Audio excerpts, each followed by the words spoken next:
Hey guys, welcome to my channel. मैं doctor Priyanka Yadav आज आपसे बात करने वाली हूँ वार्ड्स के बारे में। वार्ड्स, मसा, जिसको आप जो भी बोल रहे तो वो क्या है, उसको कैसे हम निकाल सकते हैं। क्योंकि जनरली लोग कहते हैं कि जो वार्ड है तो उसकी ट्रीटमेंट एक है, उसको निकाल फेंको।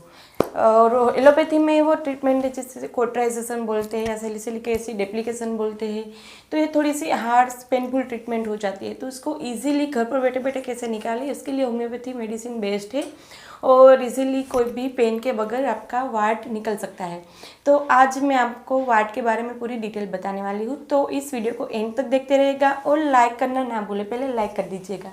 और नए नए अपडेट के लिए मुझे इंस्टाग्राम पर फॉलो कर दीजिए। पहली बार इस चैनल पर आए हैं तो सब्सक्राइब किए बगैर ना जाए, पास वाला बेल आइकॉन भी प्रेस कर दे ताकि जब भी मैं ऑनलाइन आऊँ आपको पता चल सके कि भाई वीडियो नहीं आया है या लाइव सेशन आया है। तो चलिए बात करते हैं वार्ड्स के बारे में।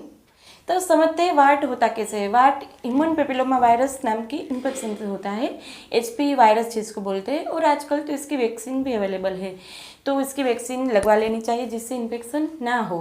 अब इस इन्फेक्शन में होता क्या है, जहाँ पर हमारी स्किन में कट हो जाती है, चाहे वो सेविंग करते हुए कट हो जाती हो या फिर कहीं चोट लगने पर या फिर हम स्क्रैच कर देते हैं, तो हमारे स्किन में कट हो जाने पर वहाँ पर इन्फेक्शन घुस जाता है, ये वायरस घुस जाता है। फिर वहाँ पर क्या होता है, सेल की ग्रोथ बढ़ा देता है। एक सेल की ज़रूरत होती है, वहाँ पर 10 सेल कर देते हैं।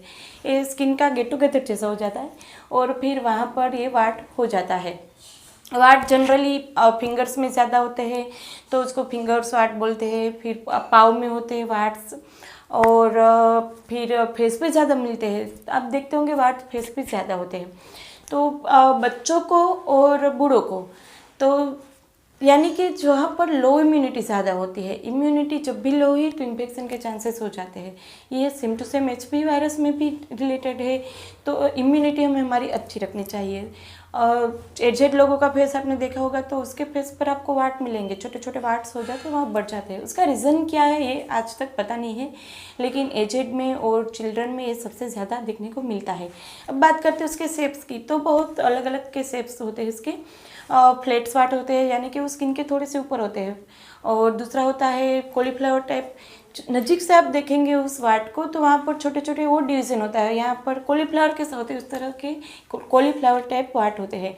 फिर फिंगर लाइक यानी कि पतले और लंबे वार्ड होते हैं। फिलिफोम जिसको हम मेडिकल लैंग्वेज में बोलते हैं, तो फिलिफोम टाइप के वार्ड भी होते हैं। फिर हेरिडिटरी होते हैं, मम्मी पापा के होते हैं तो फिर वो बच्चों को भी हो जाते हैं। तो ये वार्ड्स के टाइप हो गए।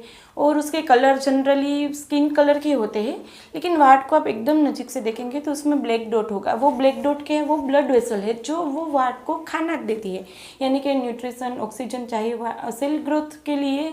वार्ड हो या फिर डिजीज फॉर्म हो, सेल्स को ग्रोथ करने के लिए न्यूट्रिशन और ऑक्सीजन चाहिए, तो वहाँ पर भी ब्लड वेसल होती है।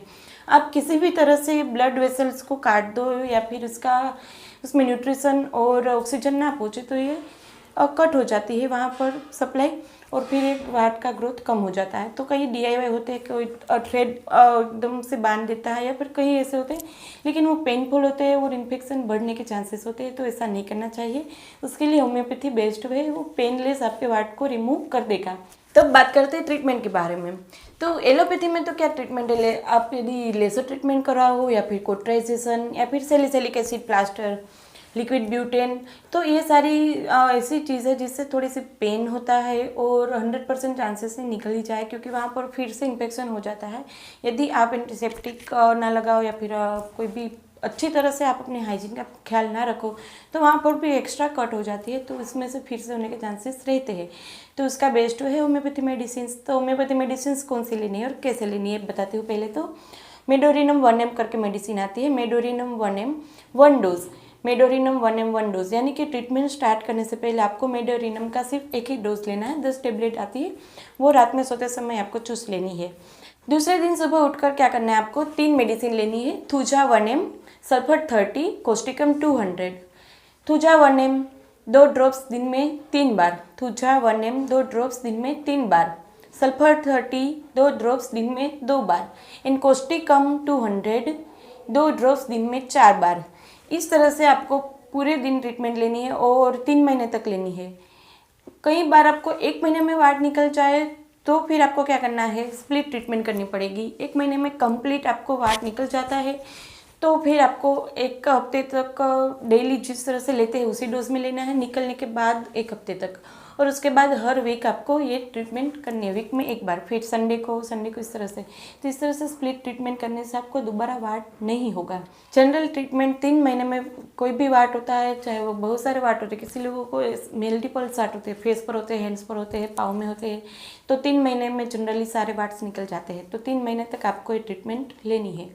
तो अब बात करते हैं प्रिवेंशन में। प्रिवेंशन में क्या करना चाहिए, अपने हैंड वॉश अच्छे से करना चाहिए, पर्सनल हाइजीन मेंटेन करनी चाहिए, क्योंकि यहाँ पर सबसे ज़्यादा बैक्टीरिया वायरसेस रहते हैं।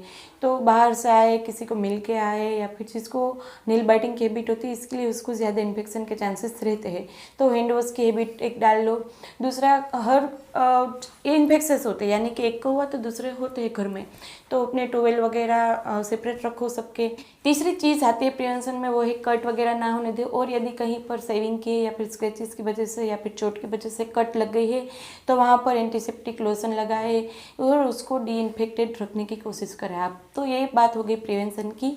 और प्रिवेंशन के लिए मेडोरिनम 1 डोज आती है। मेडोरिनम 1 हर किसी को ले लेनी चाहिए। ये होम्योपैथी वैक्सीन है, जिसको हम HP वैक्सीन भी बोल सकते हैं। तो मेडोरिनम 1 ले लेनी चाहिए हर किसी को, तो जिससे आगे चल के आपको वाट होने के चांसेस कम हो जाते हैं। तो फ्रेंड्स, ये बात थी वाट्स के बारे में। आपको वाट्स के बारे में या और कोई डिजीज़ के बारे में और कोई क्वेश्चन हो, आप मुझसे बात करना चाहते हो, तो अपॉइंटमेंट ले सकते हैं। उसके लिए नीचे व्हाट्सएप नंबर और मेल ID दोनों दिया गया है, वहाँ पर जाके आपको अपॉइंटमेंट ले लेनी है। और इस वीडियो को हो सके इतना लाइक कीजिए, ज़्यादा से ज़्यादा शेयर कीजिए। जिन लोगों को वाट है, जानते हैं आपको इसको प्रॉब्लम है, तो उसको शेयर कर दीजिए, उसको भी हेल्प मिल जाएगी। और नए नए अपडेट्स के लिए इंस्टाग्राम पर फॉलो कर दीजिए। और तब तक के लिए कोई भी कंप्लेन हो तो कमेंट बॉक्स में लिख दीजिएगा। तो चलिए, तब तक के लिए stay healthy, stay happy, bye bye.